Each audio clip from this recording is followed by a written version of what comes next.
या ठिकाणी दुसरे ज्यांचे शेजारी आहे याच वार्डामध्ये त्यांच्या घरी सुद्धा अशाच प्रकार दूषित पाणी आलेलं आहे। आपण पाहता की इथे हा त्यांच्या घरचा पाईपलाईन जे कनेक्शन आहे, नळ कनेक्शन आहे, आपण पाहत आहोत। आणि या नळ कनेक्शनमध्ये मासाचे तुकडे आणि पंख आल्याचे ते म्हणतात। आपण त्यांच्या प्रतिक्रिया जाणून घेऊया। माझ्याकडे तुमचं नाव सांगा। माझं मंगेश दामेकर।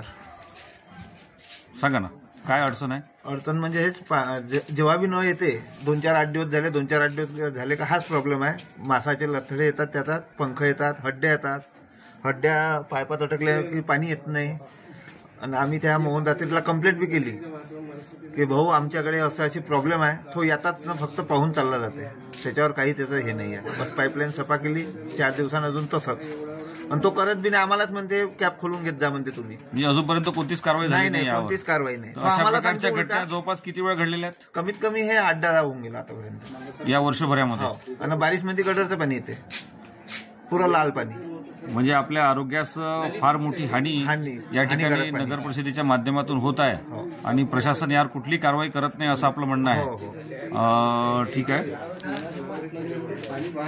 आज या ठिकाणी जे दूषित पाणी आलेलं आहे प्रत्येकाच्या नळाला, याबद्दल आपलं काय मत आहे आणि ही जी चूक आहे प्रशासनाची झालेली आहे यावर प्रशासनाने कोणती कारवाई करावी असं आपणास वाटते? पहिले तर मी माझं नाव सांगतो। विलास गणपतराव तळपे माझं नाव आहे। मी ह्या वार्डाचा रहिवासी आहे। इथे जे पाईपलाईन आहे या पाईपलाईनीवर सायंकाळी 6 वाजता नळ येतो नेहमी।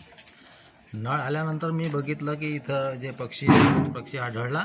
त्यानंतर मी कृषी समितीचे जे अध्यक्ष आहे श्रीमान विनोद भाऊ क्षीरसागर यांना संपर्क केला। तो व्हिडिओ काढून मी त्यांना व्हॉट्सअपवर टाकला।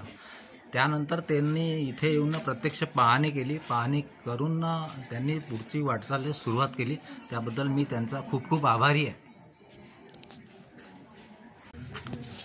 नरखेड येथे वार्ड नंबर 7 भवानी मंदिराजवळ नगर परिषदेच्या पाईपलाईनमध्ये आपण पाहत आहात या ठिकाणी एका पक्षाचं प्रेत या ठिकाणी आहे, ते मरून पडलेलं आहे। आणि विशेष म्हणजे या ठिकाणी जी पाईपलाईन आहे त्या ठिकाणी काळसर पाणी आहे, म्हणजे ढवळ पाणी असायला पाहिजे ते। आणि या पक्षामुळे या पाईपमध्ये जे पाणी निर्माण झालेलं आहे आणि हे पाणी सगळं प्रत्येकाच्या घरी गेलेलं आहे, म्हणजे दूषित पाणी आहे हे आपल्याला या ठिकाणी दिसून येते। आपण लक्षात घेतलं पाहिजे की या पाण्यामुळे किती मोठ्या प्रमाणात रोगराई पसरू शकते आणि लोकांचं आरोग्य धोक्यात येऊ शकते हे आपल्याला या ठिकाणी लक्षात येते। हे या चेंबरमध्ये अशा प्रकारचे पशुपक्षी या ठिकाणी सापडणे हे खूप मोठं घातक, आरोग्यास घातक आहे। या ठिकाणी ज्यांच्या घराजवळ आणि ज्यांच्या घरी अशा प्रकारचे दूषित पाणी आलेलं आहे आपण त्यांच्याही चर्चा करूया या ठिकाणी। आपलं नाव सांगा। माझं नाव बंडू तवले। माझे घर आहे, हे पाईपलाईनचे जे कनेक्शन आहे हे पहिलं माझ्याच घरी येते। मी 6 वाजता नळ चालू केला, पंख यायला लागले, पंखाच्या बादमध्ये मासाचे लोथोडे यायला लागले। जसे जे यायला लागले मी कॅप खोलली इकडे येऊन, बाहेर येऊन, त्याच्यातून हा पक्षी बाहेर निघाला, सडलेला पक्षी पूर्ण। आणि त्याचा दुर्गंध एवढा होता का मला उलटे सुद्धा झाले त्याचे। या संदर्भात नगर परिषद प्रशासनाला आपण कळवलं का? याच्या आधी 2-3 वेळा कळवलेलं आहे। नाही, हे आज हे जे नाही, आता हे सायंकाळी 6 वाजता नळ सोडतात आमच्याकडे। 6 वाजताच्या नंतर नगर परिषद कुठे चालू राहणार आहे? हा, अगदी बरोबर। नाही, शिवसाहेबांशी किंवा वॉटर विभागाशी काही संबंध? शिवसाहेबांना मी हे फॉरवर्ड केलेलं आहे। हा, त्यांचा काही रिप्लाय आला? रिप्लाय नाही आला मला अजून। नाही का? नाही। आणि अशा प्रकारच्या घटना याआधी घडल्या आहेत का? याच्या आधी 10-12 वेळा घडलेल्या आहेत आधी। तुम्ही नगर परिषदेला सूचना केलेल्या आहेत? ते येतात, पाहतात, फेकून दे म्हणतात आणि चालले जातात।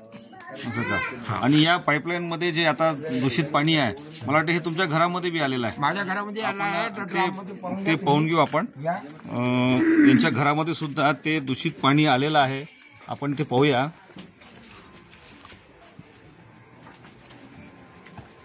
आपण पाहता की या पाईपमधून अशा प्रकारचं दूषित पाणी आलेलं आहे। मासाचे लोथोडे सुद्धा आहे याच्यामध्ये।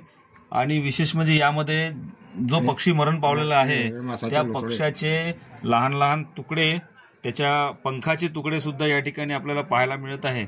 म्हणजे ही फार मोठी घटना या ठिकाणी घडत आहे हे दिसून येते। आणि यावर प्रशासनाने लगेच कारवाई करावी, अन्यथा नागरिकांच्या जीवास धोका निर्माण होऊ शकतो. मी सुनील मोहोड, अमृत न्यूज चॅनल, नागपूर.